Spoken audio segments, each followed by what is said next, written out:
নমস্কার, ভালো আছেন?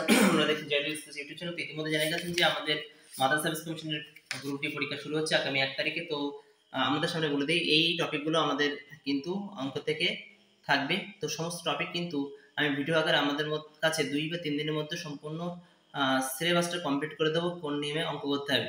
ঠিক আছে? তো বেশি কথা না বলে চলো ভিডিও শুরু করা যায়। তো আমরা চলে যাব সর্বপ্রথম একটি সংখ্যার একক স্থানীয় মান a, দশক স্থানীয় মান b হলে সংখ্যাটি কত? তাহলে এককের মান হচ্ছে a, তো দশক মানে 10 গুণ হয়, তাহলে b এর সাথে 10 গুণ হচ্ছে, তাহলে একক a কে 1 a আর দশক মান b × 10 10b, অর্থাৎ সংখ্যাটা হচ্ছে a + 10b। দ্বিতীয় অঙ্ক দেখে নেব, একটি সংখ্যা শতক, দশক, একক স্থানীয় অঙ্ক যথাক্রমে p, q, r হলে সংখ্যাটি কত হবে? তো সর্বদা মনে রাখতে হয় একক কিন্তু ডান দিক থেকে শুরু হয়, তারপর আস্তে আস্তে বাঁ দিকে আসে। তাহলে একক হচ্ছে r, দশক হচ্ছে q, শতক হচ্ছে p। তো সেক্ষেত্রে যদি হয় তাহলে p হচ্ছে 100 আর q হচ্ছে 10, r হচ্ছে সিম্পল। তাহলে অঙ্কটি হবে 100 p 10 q 8 r, অর্থাৎ উত্তরটা যদি দেখে নিই তাহলে r হচ্ছে ডান দিক থেকে একক, দশক হচ্ছে 10q, শতক হচ্ছে 100p, অর্থাৎ 100p + 10q + r, এ হচ্ছে সঠিক অ্যান্সার। এবার 3 এর দাগ দেখে নাও, 49 32 সংখ্যাটি 9 এর স্থানীয়। যখন কোনো সংখ্যার স্থানীয় মান বলবে, যদি সে সংখ্যা থাকে তাহলে কিন্তু তারপরে কটা সংখ্যা আছে সেই কটা শূন্য বলবে। তাহলে 9 এর স্থানীয় মান হবে এক্ষেত্রে 900। এটা হচ্ছে নিয়ম। তো দেখো এটা 9 এর পর সংখ্যার দুটি অঙ্ক আছে, তাই 9 এর পরে দুটি শূন্য বসবে, তাহলে 9 এর স্থানীয় মান 900। এবার একটা অঙ্ক দেখো, 5 to 03 সংখ্যাটি দিয়ে শূন্যের স্থানীয় মান কত হবে? যখনই কোনো শূন্য থাকবে তারপরে সংখ্যা সর্বদা শূন্য হয়, কারণ শূন্য থেকে আর কিছু ছোট হয় না। তাহলে 5 to 03 এর যদি স্থানীয় মান বলে শূন্যের স্থানীয় মান, তাহলে শূন্যের মান স্থানীয় মান শূন্য উত্তর। এবার দেখো 10 থেকে 60 পর্যন্ত যে মৌলিক সংখ্যাগুলি একক স্থানীয় অঙ্ক নয়, তাদের সমষ্টি কত? তাহলে মৌলিক সংখ্যা জানো তোমরা কাকে বলে জানবো আমরা আস্তে আস্তে। তো দেখো মৌলিক সংখ্যাগুলো আমরা ভেঙে নিলাম 10 থেকে 60 পর্যন্ত। এদের স্থানীয় মান একক স্থানীয় মান 9, অর্থাৎ বাঁ দিকে থেকে না দিকে ডান দিক থেকে দেখতে হবে 9 সংখ্যা কত আছে। তাহলে 9 বিশিষ্ট অঙ্ক 10 থেকে 60, তার প্রথমে আসে 19, 29, 39, 49, 59। কিন্তু এদের মধ্যে 39, 49 মৌলিক সংখ্যা নয়, যেগুলো মৌলিক সংখ্যা না সেগুলো বাদ দিয়ে বাদ বাকি সংখ্যাগুলো যোগ করতে হবে। তো সেক্ষেত্রে 19, 29 আর 59 যোগ করা হলে উত্তর হবে 107। ঠিক একইভাবে 15 থেকে 65 পর্যন্ত যে সকল মৌলিক সংখ্যার একক স্থানীয় অঙ্ক নয়, তাদের সমষ্টি কত? তাহলে 15 থেকে 65 পর্যন্ত অঙ্কগুলো তোমরা কি করবে, 9 এর স্থানীয় মান আছে তাদের সেগুলো বার করতে হবে। তারপর বার করলে যে কটা মৌলিক সংখ্যা সেগুলো তোমরা যোগ করতে হবে, যেগুলো মৌলিক নয় সেগুলো কিন্তু বাদ দিতে হবে। দিলে কিন্তু এই 4টা অপশনের মধ্যে অ্যান্সার তোমরা করতে হবে। তো এটা তোমাদের বাড়ির কাজ অবশ্যই করবে। তো এবার চলে যাব পরের অঙ্কেই। দেখো কোনটি মূলদ সংখ্যা? তো যখনই এমন টাইপের অঙ্ক থাকবে, রুট ওভারের অঙ্ক, পৌনঃপুনিক অঙ্ক, তাহলে দেখবে মাথায় পৌনঃপুনিক আছে কোনটাই। তো দেখো রুট 0.37 মাথায় হচ্ছে দুটো বিন্দু আছে, এটা কি হলে তোমার পৌনঃপুনিক সংখ্যা। তাহলে যখন দুটি পৌনঃপুনিক সংখ্যা থাকবে সেটা হচ্ছে মূলদ সংখ্যা। এবার কোনটি মূলদ সংখ্যা? যদি রুট ওভার আছে তাহলে যে দেখে নেবে যখন এরকম রুট ওভার থাকবে, যে সংখ্যাটি ভাঙা যাচ্ছে ভেঙে জোড় সংখ্যা বেরিয়ে আসবে বা বিজোড় সংখ্যা বেরিয়ে আসবে, সেটাই কিন্তু মূলদ সংখ্যা। তাহলে পূর্ণবর্গ 4কে রুট ওভার দাও, 2 এর স্কয়ার 2 × 2, তাহলে 2 বেরিয়ে আসলো। তাহলে এখানে মূলদ সংখ্যা হচ্ছে √4। এবার মূলদ সংখ্যাটি কত দেখো, এর মধ্যে মূলদ সংখ্যা দেখো 9 এর ক মূলদ সংখ্যা, কারণ যখন কিউ থাকবে এবং যে সংখ্যাটি ভাঙা যাবে, দেখো 8 কে ভাঙলে 2 × 4 2 6, 3টে 2 হয়। তাহলে 3টে 2 কাটাকাটি করলে আমরা দেখতে পাবো এমনভাবে 2 × 2 × 2, অর্থাৎ 2 এর কিউ × 1 এর 3 কেটে গেল, 3 3 উত্তর থাকলো 2, অর্থাৎ সংখ্যা বেরিয়ে আসলো। তাহলে সেক্ষেত্রে √ওভার কি 3 √8, এটা হচ্ছে তোমার সঠিক মূলদ সংখ্যা। আচ্ছা, এবার দেখে নেব ঘনমূল, অর্থাৎ 3 ঘনমূল 8। এবার দেখে নেব আমরা পরের নিচের কোনটি মূলদ সংখ্যা। তথ্য প্রযুক্তি মন্ত্রণালয়ের সহকারী প্রোগ্রামের ডাক দেখো 3√243, 3√343, ডবলের মধ্যে 3 আছে, এটাকে এবার আমরা ঘনমূল আর কি ঘনমূল বলা হয়। তো এবার তোমরা ঘনমূল করো, ভাঙলে দেখবে 343 কে ভাঙা আছে 7 × 7 × 7, 3টে 7 গুণ করলে 343 হচ্ছে। তাহলে একটা 7 বেরিয়ে আসলো, ভেতরে থাকলো 7। ঠিক আছে, কিন্তু এই ঘনমূল আছে যেহেতু সেটা একটা 7 বেরিয়ে আসবে না, 7 এর কিউ গুণ কিউ, তাহলে কিউ কিউ কেটে গেল, 7 থাকলো। এই হচ্ছে অঙ্ক। এবার যদি এমন একটা অঙ্ক পড়ে কোনটি মূলদ সংখ্যা, তো সেক্ষেত্রে তোমরা কি √11, √6 3, √87 √27 কিন্তু অঙ্ক না করে কিন্তু বোঝা যাচ্ছে। দেখো 27 কে ভাঙলে 3 গুণ 3 গুণ 3 3 থেকে 9 3 নং 27, 48 কে ভাঙো 4 4 12 48, 4 প্রত্যেক দুই দিকে ভাঙলে দেখা যাবে উপরে 3 আছে নিচে হচ্ছে 4, তাহলে এটা ভাঙা যাচ্ছে, তাহলে 11 ঘ হচ্ছে সঠিক অ্যান্সার। এবার চলে যাব আমরা পরের অঙ্কে। পরের অঙ্ক দেখে না, মৌলিক সংখ্যা কাকে বলে? যে সংখ্যাকে সেই সংখ্যা এক ছাড়া ভাগ করা যায় না তাকে বলে মৌলিক সংখ্যা। যেমন 2 এর গুণনীয়ক 1 ও 2, 2 এবং 1 দিয়ে ভাগ করা যায়।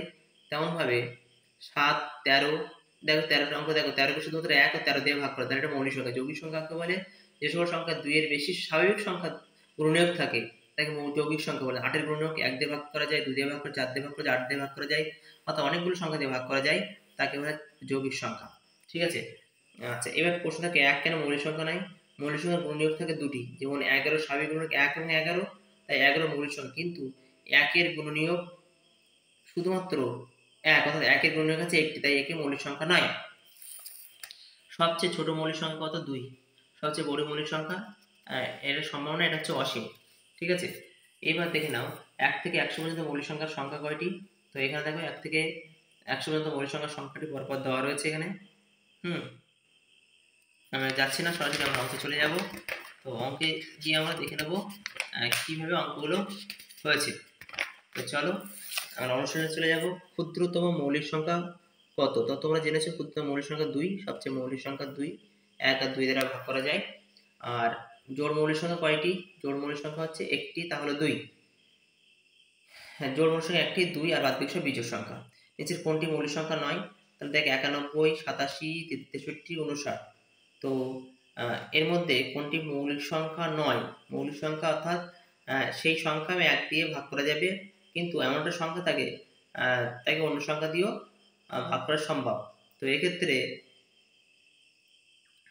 কোনটি মৌলিক সংখ্যা? এই নিচে কোনটি মৌলিক সংখ্যা, নিচে কোনটি মৌলিক সংখ্যা? তাহলে সেক্ষেত্রে হবে 91 কে ভাগ করা যায়, 63 দিয়ে ভাগ করা যায়, 87 ভাগ করা যায়, 59 কে 59 সালে ভাগ করা যায়। 1 হচ্ছে এই তোমার 59 হচ্ছে মৌলিক সংখ্যা। এবার নিচের কোন সংখ্যাটি মৌলিক? আমি একটা উদাহরণ দিচ্ছি, এটা আমি উত্তর বলে দেবো না, তোমরা এটা বাড়িতে প্র্যাকটিস করবে। ঠিক আছে। আচ্ছা, এবার দেখে নাও পরের অঙ্ক। আরেকটা অঙ্ক দেখো, নিচের কোনটি মৌলিক সংখ্যা? 9, 8, 4, 2। তাহলে সরাসরি বোঝা যাচ্ছে 2 অঙ্কটি 1 ও 2 ব্যতীত অন্য কোনো অঙ্ক দ্বারা বিভাজ্য, তাই 2 হচ্ছে মৌলিক সংখ্যা। ঠিক আছে। আচ্ছা, নিচের কোন সংখ্যাটি মৌলিক? 105, 53, 21, 124। যদি ভাঙা যায় একটা সংখ্যা অনেকগুলো সংখ্যা দিয়ে, তাহলে কিন্তু সেটা যৌগিক সংখ্যা। তাহলে 105 কে ভাঙা যায়, 21 কে ভাঙা যায়, 53 কে ভাঙা যায় না, তাহলে 53 হচ্ছে মৌলিক সংখ্যা। নিচের কোনটি মৌলিক সংখ্যা নাই? ঠিক একইভাবে তোমরা অঙ্কটা করবে। ঠিক আছে। উদাহরণ দেওয়া রয়েছে। এরপরে দেখো আরো একটা উদাহরণ তোমাদের সামনে দিয়ে দিচ্ছি। নিচের সংখ্যার মধ্যে কোনটি সংখ্যা দল ছাড়া? দেখে নেবে। আচ্ছা, তার মধ্যে দেখো 2 এবং 32 এর মধ্যে মৌলিক সংখ্যা কয়টি? তাহলে 2 থেকে 32 এর মধ্যে মৌলিক সংখ্যা কয়টি? বিজোড় সংখ্যা দেখো তোমরা খুঁজে খুঁজে বার করবে, যাতে অন্য কোনো সংখ্যা দিয়ে ভাগ করা যায় না।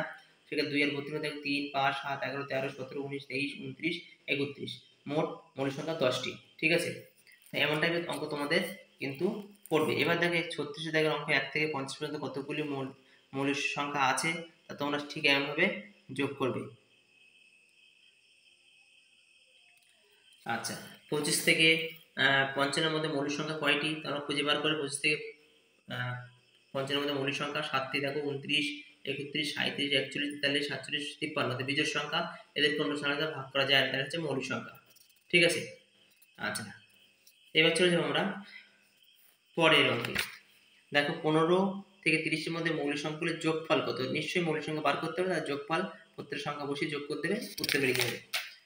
তো ঠিক এই হচ্ছে মৌলিক সংখ্যা যৌগিক সংখ্যা তোমরা পেয়ে যাবে। এবার একটা অঙ্ক দেখি। 30 এবং 40 এর মধ্যবর্তী বৃহত্তম ক্ষুদ্রতম মৌলিক সংখ্যা ব্যবধান কত? তাহলে 30 ও 40 এর মধ্যে সব থেকে বৃহৎ মৌলিক সংখ্যা হচ্ছে তোমার 37, আর ক্ষুদ্রতম মৌলিক সংখ্যা হচ্ছে 31। তাহলে 37 থেকে 31 বাদ দিলে 6 বেরিয়ে গেল। ঠিক তেমন ভাবে পরের অঙ্ক 30 থেকে 90 এর মধ্যবর্তী বৃহত্তম ক্ষুদ্রতম মৌলিক সংখ্যার অন্তর্গত। তাহলে বৃহত্তম সব থেকে বড় সাথে ছোটটা তোমরা বিয়োগ দেবে, দিলে কিন্তু উত্তরটা বেরিয়ে আসবে। আচ্ছা, এবার চলে যাবো আমরা বৃহত্তম ক্ষুদ্রতম সংখ্যা। তো সর্বপ্রথম মনে রাখবে 5 অঙ্কের বৃহত্তম সংখ্যা হচ্ছে 5টা নয়, আর 5 অঙ্কের ক্ষুদ্রতম সংখ্যা হচ্ছে 10,000। ঠিক আছে, তাহলে 5 অঙ্কের বৃহত্তম সংখ্যা ক্ষুদ্রতম সংখ্যা, যখনই বৃহত্তম সংখ্যা বলবে তখন 9 নয়, আর ক্ষুদ্রতম সংখ্যা 1 এর পরে 0 বলবে। ঠিক আছে, তো দেখে নেবো আমরা 5 অঙ্কের ক্ষুদ্রতম সংখ্যা 4 অঙ্কের বৃহত্তম সংখ্যা অন্তর্গত। তো আমি তোমাদেরকে বলেছিলাম যে বৃহত্তম সংখ্যা ক্ষুদ্রতম সংখ্যা কাকে বলে, যে বৃহত্তম সংখ্যা 9 দিয়ে শুরু হয়, 5 ক্ষুদ্রতম সংখ্যা 1 এর পরে 0 দিয়ে শুরু হয়। তাহলে বলেছে এখানে 5 অঙ্কের ক্ষুদ্রতম সংখ্যা, তাহলে 1 এর পরে 4টে শূন্য, তাহলে 5 অঙ্কের হয়ে গেল। 4 অঙ্কের বৃহত্তম সংখ্যা 4টে 9, তাহলে 10,000 থেকে 9,999 বাদ দিলে 1 থাকে, হয়ে গেল। ঠিক তেমনভাবে 4 অঙ্কের বৃহত্তম সংখ্যা হতে 3 অঙ্কের ক্ষুদ্রতম সংখ্যা বিয়োগ করলে বিয়োগফল কত হবে? অঙ্কগুলো ভীষণ কিছু কঠিন কিছু না। তো দেখো 4 অঙ্কের বৃহত্তম সংখ্যা 4টে 9, 3 অঙ্কের ক্ষুদ্রতম সংখ্যা 100, তাহলে দেখো 4টে 9 থেকে 100 বাদ দিলে এত অঙ্ক বেরিয়ে গেল। এবার দেখো 3 অঙ্কের বৃহত্তম সংখ্যা ক্ষুদ্রতম সংখ্যার পার্থক্য কত? তাহলে 3 অঙ্কের বৃহত্তম সংখ্যা 3টে 9 আর ক্ষুদ্রতম সংখ্যা 100, ক্ষুদ্রতম সংখ্যা 1 এর পরে যতগুলো সংখ্যা আসবে আর 3টে বলে 3টে, তাহলে 1 থেকে শুরু হবে সংখ্যা, তাহলে 1 0 0 100 হয়ে গেল, মাইনাস করলে 899 হয়ে গেল। এবার দেখো 5 অঙ্কের বৃহত্তম ক্ষুদ্রতম সংখ্যা দুটি যোগফল কত? ঠিক তাহলে বৃহত্তম সংখ্যাটি তোমরা জানো 5টা 9 আর ক্ষুদ্রতম সংখ্যা জানো, এটা যোগ করতে হয়ে গেল। 0 1 2 3 দ্বারা গঠিত বৃহত্তম ক্ষুদ্র সংখ্যার মধ্যে পার্থক্য, দ্যাট ভেরি ভেরি ইম্পর্টেন্ট। 0 1 2 3 দ্বারা গঠিত বৃহত্তম ক্ষুদ্র সংখ্যার মধ্যে পার্থক্য, তাহলে বৃহত্তম সংখ্যা কেমন ভাবে সংখ্যাটা সাজাতে তোমরা জানো। তাহলে বৃহত্তম সংখ্যা হবে 3 2 1 0 আর ক্ষুদ্রতম সংখ্যা হবে 1 0 আর 2 3। এখানে অনেকে ভুল করে, কিভাবে ভুল করে, যে 0টা আগে দেয় ক্ষুদ্রতম সংখ্যা, তা কিন্তু নয়, সংখ্যা দিয়ে কোনো কিছু শুরু হয়, তাহলে 1 এর পরে 0 হবে, তারপর 2, তাহলে 1023 হচ্ছে ক্ষুদ্রতম সংখ্যা, এদের পার্থক্য বিয়োগ করলে অ্যান্সার বেরিয়ে গেল। এবার দেখো 0 1 2 3 4 দ্বারা গঠিত 5 অঙ্কের বৃহত্তম আর ক্ষুদ্রতম সংখ্যার যোগফল কত? ঠিক তেমন ভাবে তোমরা এটাও করবে, আমি উত্তরটা দেখাচ্ছি না, ওই নিয়মে এটা করবে অনুসার, তাহলে তোমার কাজে লাগবে। আচ্ছা, চলে যাবো পরের অঙ্কে। পরের অঙ্কে দেখো ভাজক আর ভাজ্য, ভাগফল, ভাগশেষ। তাহলে বা থেকে যেটা ভাগ করা হয়, যে সংখ্যা থাকে ভাজক বলে, মাঝখানে যে সংখ্যা থাকে তাকে ভাজ্য বলে, আর ডান থেকে যে ফল পাওয়া যায় তাকে ভাগফল বলে, আর অবশিষ্ট থাকলে কি বলা হয়? ভাগশেষ। যেমন 19, তাহলে 6 দ্বারা ভাজক, 19 হচ্ছে ভাজ্য, 3 হচ্ছে ভাগফল, তাহলে 6 3 6 18 1, তাহলে ভাগশেষ হচ্ছে 1। ক্লিয়ার হলো?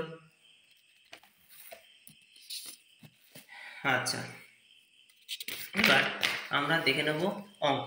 তো দেখো ভাজক 10, ভাগফল 10, ভাগশেষ 1 হলে ভাজ্য কত? তাহলে সর্বপ্রথম আবার বলে দিই, এই অঙ্কটা তোমরা আগে দেখে নাও। ভাজক কোথায় বসে, ভাজ্য কোথায় বসে, ভাগফল কোথায় বসে, আর ভাগশেষ কোথায় বসে। আর ভাজ্য কাকে বলে? যে রাশিকে ভাগ করা হয় তাকে বলে ভাজ্য। আর ভাজক যে রাশি দ্বারা ভাগ করা হয় তাকে বলা হয় ভাজক। আর ভাগের শেষে নিচে যে অবশিষ্ট থাকা তাকে বলে ভাগশেষ। ঠিক আছে, আর ভাগফল তোমরা জানো যে ফলটা পাওয়া থাকে ভাগফল। তো এই জিনিসটা আগে বুঝতে হবে, বুঝলে কিন্তু অঙ্কগুলো ক্লিয়ার হবে না, তবে কিন্তু সারা জীবন ক্লিয়ার হবে না। তো দেখে নাও ভালো করে। তো সরাসরি এবার চলে যাব আমরা, ভাজক 10, ভাগফল 10, ভাগশেষ 1 হলে ভাজ্য কত?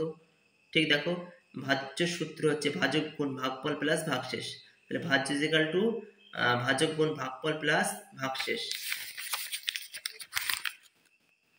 এই যে ভাজ্য ইজিক্যাল টু ভাজক গুণ ভাগফল প্লাস ভাগশেষ, ভাজক গুণ ভাগফল, ঠিক আছে, প্লাস ভাগশেষ, এই হচ্ছে নিয়ম।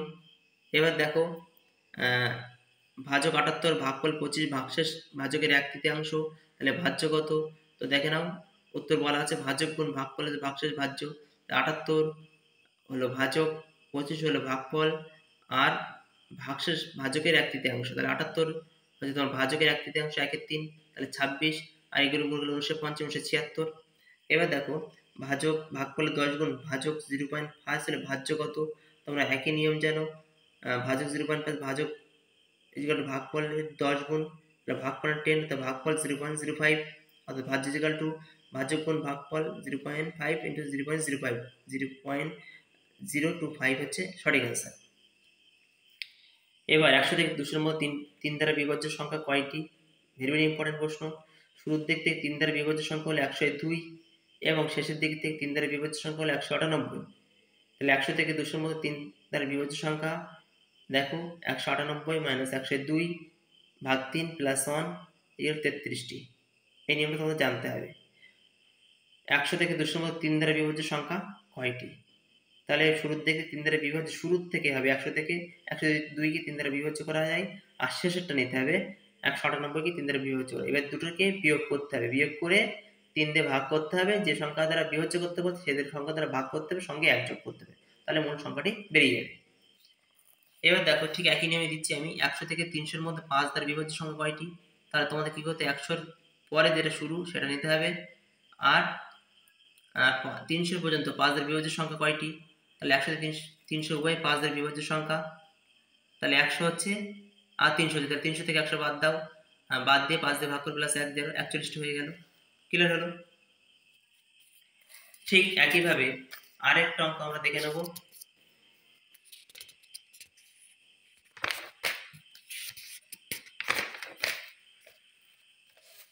দশমিকের গুণ, দশমিকের গুণ ভাগ তোমাদের কিভাবে শিখতে হবে। 1.1, 0.1 আর 0.01 এর সমষ্টি কত?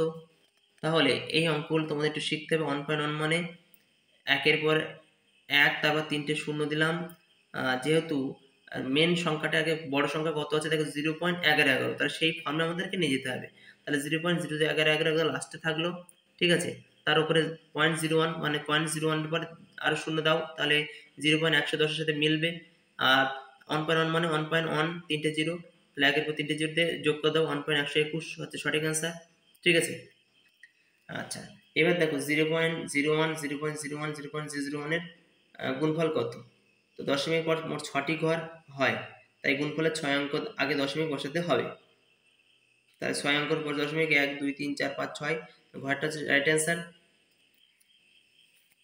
ঠিক তেমন ভাবে 0.3, 0.6, 0.07 অঙ্কটা তোমরা করবে। 85 দাগের উত্তর বলা দেওয়া আছে, আর 86 দাগেরটা তোমরা করবে। বাড়িতে প্র্যাকটিস করে দেখবে, বাড়ি প্র্যাকটিস না করলে তোমাদের হবে না। ঠিক আছে, এবার 87 দাগটা করবে। এবার চলে যাবো আমরা ভগ্নাংশ। প্রকৃত ভগ্নাংশ, মিশ্র ভগ্নাংশ কাকে বলে সেগুলো তো আমাদেরকে জানতে হবে, নাহলে কিন্তু আমরা পিছিয়ে যাব। সুতরাং চলো আমরা আজকে দেখে নিই মূল সংখ্যা। তো দেখো ভগ্নাংশ, প্রকৃত ভগ্নাংশ কাকে বলে? তাহলে ভগ্নাংশের ওপরের যে সংখ্যাটা হয় তাকে লব, নিচে যে সংখ্যা তাকে বলে হর। তো সাধারণ ভগ্নাংশ প্রকৃত ভগ্নাংশ কাকে বলে? দেখো যে ভগ্নাংশ হর লবের চেয়ে বড় তা প্রকৃত ভগ্নাংশ, যে ভগ্নাংশের হর লবের চেয়ে বড় তা হচ্ছে প্রকৃত ভগ্নাংশ। তাহলে আমি যদি দেখাই, এটাকে বলে কোনো একটা সংখ্যা, কোনো একটা সংখ্যা উপরে লব হয় আর নিচে হয় হর। তো লব আর হর যদি এই হয়, তাহলে লব মনে করো 2 আর হরে আছে 10। ঠিক আছে, তো এখানে তাই বলছে দেখো 5 এর 21, তাহলে যে ভগ্নাংশ হর লবের চেয়ে বড়, তাহলে এটা লব 5 আর হর হচ্ছে 21, হর লবের চেয়ে বড়, তাহলে লবের চেয়ে বড় তাহলে প্রকৃত ভগ্নাংশ। অপ্রকৃত ভগ্নাংশ কাকে বলে? যে ভগ্নাংশ হর লবের চেয়ে ছোট, তাহলে লবের চেয়ে ছোট, যে ভগ্নাংশ হর লবের থেকে ছোট, তাহলে 2 হচ্ছে ছোট হর, লব 5 বড়, সেটা হচ্ছে অপ্রকৃত ভগ্নাংশ। আর মিশ্র ভগ্নাংশ কাকে বলে? এই পূর্ণ, যেরকম 2 × 3 = 5, 3 × 1 এর সাথে এগুলোকে মিশ্র ভগ্নাংশ বলা হয়। ঠিক আছে, আচ্ছা এবার চলে যাবো আমরা অঙ্কে। নিচে কোনটি সবচেয়ে ছোট সংখ্যা? 18 36, 5 এর 3, 16 এর 31, 4 এর 12। দেখো পরপর শর্টকাট পদ্ধতিতে ভেঙে দেওয়া হয়েছে। 18 36,